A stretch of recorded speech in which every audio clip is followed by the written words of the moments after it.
নমস্কার, food life love চ্যানেলে আপনাদের সকলকে স্বাগত। আজ যে খাবারটা বানাবো সেটা একটু অন্যরকম, কিন্তু ছোট বড় অনেকেই প্রায় বেশ ভালোই বাসেন।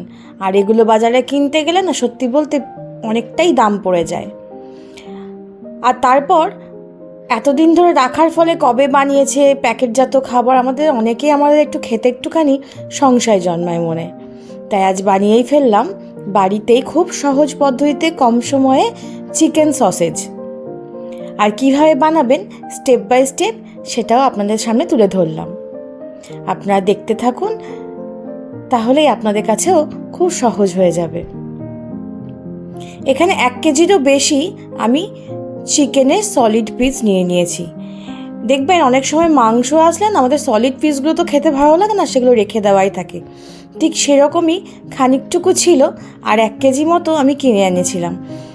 তো সেটাকে সবটা একসাথে করে আজকে বেশ অনেকটা মতো সসেজ বানিয়ে ফেলবো, যাতে ফ্রিজে রেখে ডিপ ফ্রিজে ফ্রোজেন করে বেশ অনেক মাস পর্যন্ত খাওয়া যায়। কিছুটা করে চিকেনগুলোকে নিয়ে ছোটো ছোটো টুকরো করে কেটে নিয়েছি। এবার মিক্সিং বলে এটাকে একটুখানি ঘুরিয়ে নেব। আপনারা চপার থাকলে চপারেও একটুখানি চপ করে নিতে পারেন, তবে আমার মনে হয় মিক্সিতে বাটলেই খুব বেশি ভালো হবে। যখন শেষ মাংসটা মিক্সিং বলে নিয়েছি, তো তার মধ্যে আরও কিছু নিয়ে নেব। অনেকটা মাংস ছিল তো, তাই একসাথে সবটা পেস্ট কিন্তু আমি করতে পারিনি।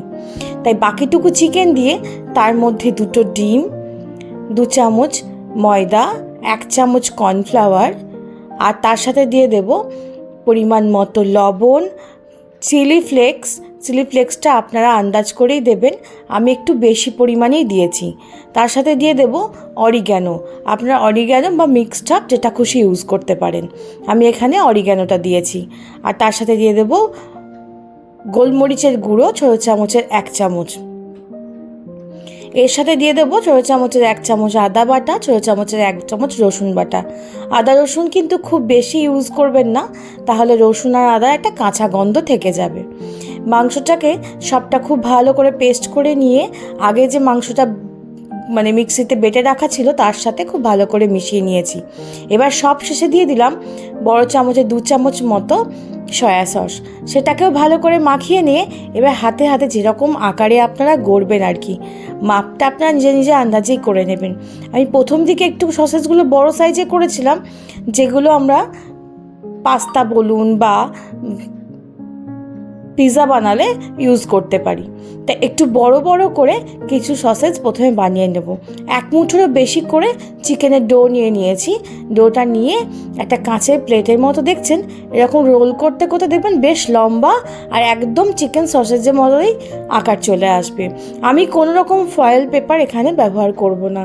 ফয়েল পেপারে শুনেছি খাওয়া ভালো না। আর ফয়েল পেপার জানেন তো, জলের মধ্যে যখন ফুটতে থাকে না, তখন ফুটলে কেমন কালো মতো হয়ে যায়, দেখে বেশ ভয়ই লাগে।